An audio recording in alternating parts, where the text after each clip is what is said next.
Karibu mpenzi mtazamaji katika kuweza kujifunza na kuelimika zaidi kupitia mafundisho mbalimbali tunayoyaandaa hapa Jasin Online.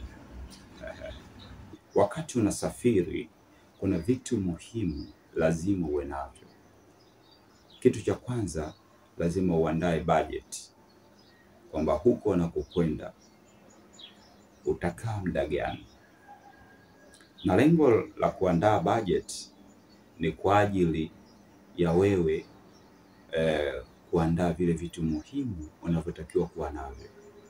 Mfano, sio vyema sana huko unakokwenda ukawategemea wenyeji wako kila kitu wakusaidie.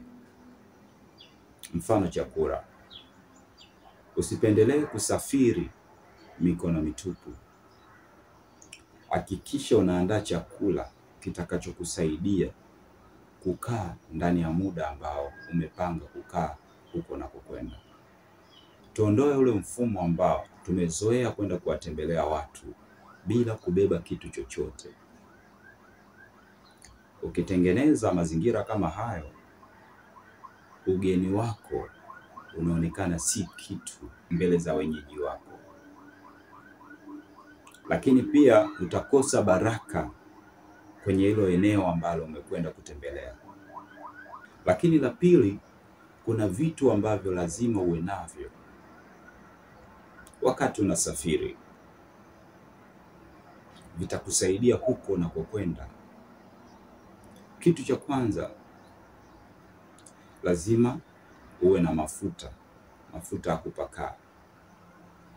Ni aibu umekwenda kuwatembelea watu labda mkoa fulani ukategemea wakusaidie mpaka mafuta ya kupakaa. Na wakati mwingine huwezi jua utaratibu wao. Wengine wao hawapaki mafuta. Sio kila kitu wategemea wenyeji wako. Kuna vitu vingine vidogo vidogo lazima ujipange. Nunua mafuta yako ya shilingi 500, ya shilingi 1000.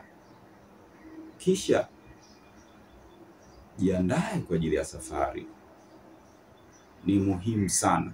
Na sehemu nyingine unakwenda baridi ni kali.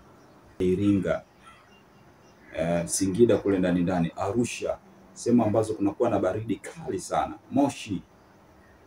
Sehemu kama hizo bila mafuta kujipakaa unakuta ngozi na kufubaa. Lazima uandae mafuta ili aweze kukusaidia huko unakokwenda. Sasa kila kitu ukitegemea kuwaomba wenyeji wako, utakuwa huwaletei heshima. Haitakuwa jambo zuri. Itakuwa umekwenda kwa ajili ya kutafuta maneno mengine. Na sisi ni Waswahili. Mswahili anaweza akakuchekea usoni, lakini ndani ya moyo akaishia kukung'onga kwamba huyu mgeni amekuja, lakini inakuwaje kila kitu anategemea tumsaidie sisi. Utaacha alama ya kuuliza. Jambo la pili pia, lazima uwe na sabuni. Sabuni ya kufulia na sabuni ya kuogea. Sabuni ya kufulia itakusaidia wakati unahitaji kusafisha nguo zako, na sabuni ya kuogea itakusaidia wakati ambao unahitaji kusafisha mwili wako. Hivi vitu usitegemee kwenda kuvipata kwa wenyeji wako, hata kama watakuwa navyo.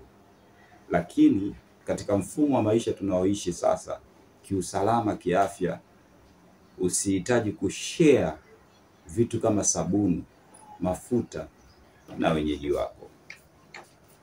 Ni kitu kibaya sana hata kipande cha sabuni cha shilingi 200 kimekushinda. Hivi nilivyovitaja ni vitu vidogo, lakini ni vitu vikubwa sana kama usipokuwa makini, na vinaweza vikakudhalilisha wakati mwingine. Ukadhalilika, inafika pahala unaomba mafuta wanakwambia hakuna, unaomba sabuni wanakwambia hakuna, au unaweza ukahisi ya kwamba wanakufanyia hujuma. Vitu hivyo vipo, lakini wameamua kukuzuilia. Ndivyo jinsi tulivyo wanadamu. Lakini ukweli ni kwamba hawana. na hawatumii hivyo vitu, au kwa wakati ambao wewe unahitaji wakusaidie havipo. Cha nne, lazima uandae mavazi. Mfano unakwenda sehemu kama Arusha, hauna jaketi la kujistiri katika nyakati hizi za baridi. Wewe unafikiri kitakachofuata ni nini? Utaanza kuazima majaketi wakusaidie koti la kujistiri, wakusaidie masweta. Ni vitu lazima ujipange sawa sawa unapoianza safari yako. Usitegemea kwamba kila kitu utasaidiwa. Mwingine atakuazima jacket, lakini baadaye atakusema kupitia jaketi hilo aliyokuazima. Anaweza kukusema wakati upo, au anaweza kukusema wakati ambao haupo kupitia jacket. Andaa mavazi yatakayoweza kukusaidia. Beba mavazi ya kutosha kama utakaa muda mrefu. Na hata kama utakaa muda mfupi, lazima uhakikishe una mavazi ya kutosha. Vitu kama shuka la kujifunika visikose. Maana huwezi jua uko unakokwenda kuna shuka moja. Shuka hilo hilo wajifunike wenyeji wako, na wewe pia unahitaji shuka hilo hilo wakupe wewe.